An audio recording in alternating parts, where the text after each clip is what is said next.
Miss Shy just couldn't help it. Being shy, that is. She lived all alone in a little house quite a long way from where you live. In fact, quite a long way from where anybody lives. In fact, it was completely surrounded by a high brick fence. The name of her little house was Thimble Cottage. Letter for Miss Shy. Little Miss Shy slipped under the table in terror. The mailman outside knocked again. Little Miss Shy, staying hidden under the table, put her hands over her ears and closed her eyes, trembling fearfully. Anybody home? Anybody home? Well, I guess not. She must be out. The mailman pushed the letter he was carrying through the door and walked away. Little Miss Shy waited, and waited, and waited until the sound of his footsteps had died away. And then she waited some more. In fact, she spent most of that day under her kitchen table. It was dark by the time Little Miss Shy dared to come out. And there it was on the doormat, the very first letter she'd gotten in her whole life. She opened it very cautiously. Oh, it's from Mr. Funny. You are invited, wrote Mr. Funny, to a party on Saturday at 3 o'clock. It's going to be fun, and more fun. Oh. Little Miss Shy was horrified. Fun. She looked at the letter one more time. I can't go. I can't. There'll be people there. People. In the whole wide world, there was absolutely nothing that frightened Miss Shy as much as the thought of people. She worried about it all night long. But the following morning, she made a decision. I'll have to go. It wouldn't be polite to refuse. But 5 minutes later, she changed her mind. Oh, I have to refuse. And 5 minutes later, she changed her mind back again. But I have to go. Oh, I simply can't go. That's right. She didn't sleep that night at all. The next day was Friday. Miss Shy awoke with a smile. She was going to the party. Yes, I'm going. Yes, I really am. I've really decided that I am going. And that Friday, Little Miss Shy changed her mind 144 times. That's how many 5-minute intervals there are in a day.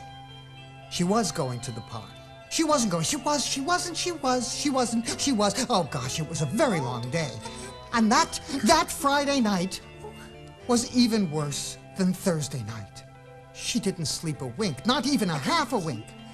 Saturday morning came and went. Saturday lunchtime came and went. Little Miss Shy just couldn't eat a thing. 1 o'clock in the afternoon came and went. 2 o'clock in the afternoon came and went. And then 3 o'clock, the party time came and went. But poor Little Miss Shy didn't. I can't. She couldn't. She just sat there. Go. A tear rolled down her cheek. Oh, I wish I'd gone. I wish I'd gone. 4 o'clock came. There was a loud knock at the door. The door opened and in walked Mr. Funny. I knew you wouldn't come, so I've come to take you to the party. Little Miss Shy blushed and blushed and blushed. I mean, really. Come on now, dear. Come on, you'll enjoy it once you're there. Come on now, let's go. And he marched the blushing little lady off to his party. Everybody was there. Come to a party, come to a dance. Come out and play with us, just take a chance. Little Miss Shy, you seem so afraid. Try it before it's too late. Have some cake, said Mr. Greedy. Thank you. You're so kind. Mr. Tickle offered her not 1 but 2 glasses of lemonade, in a roundabout sort of way. Mr. Mischief made her jump with a noisy party squeaker, and she dropped her lemonade all over poor Mr. Small. Sorry. She apologized. Oh, dear, you've got no wet. No, don't mention it. Mr. Dizzy gave her a lovely party hat, and Miss Shy began to feel better. Everybody talked to her, and everybody was very nice, and gradually, the longer the party lasted, bit by bit, little by little, eventually, guess what happened? She stopped blushing. And little Miss Shy actually began to enjoy herself. Told you. You see, it's quite harmless once you let yourself go. I am glad you decided to do that because it makes you very happy. Quite painless once you get used to it. You're not shy at all. Little Miss Shy nodded and giggled. She was having the time of her life and only blushing a bit. And do you know who she met at the party? Mr. Quiet. I used to be shy like you. Oh, were you?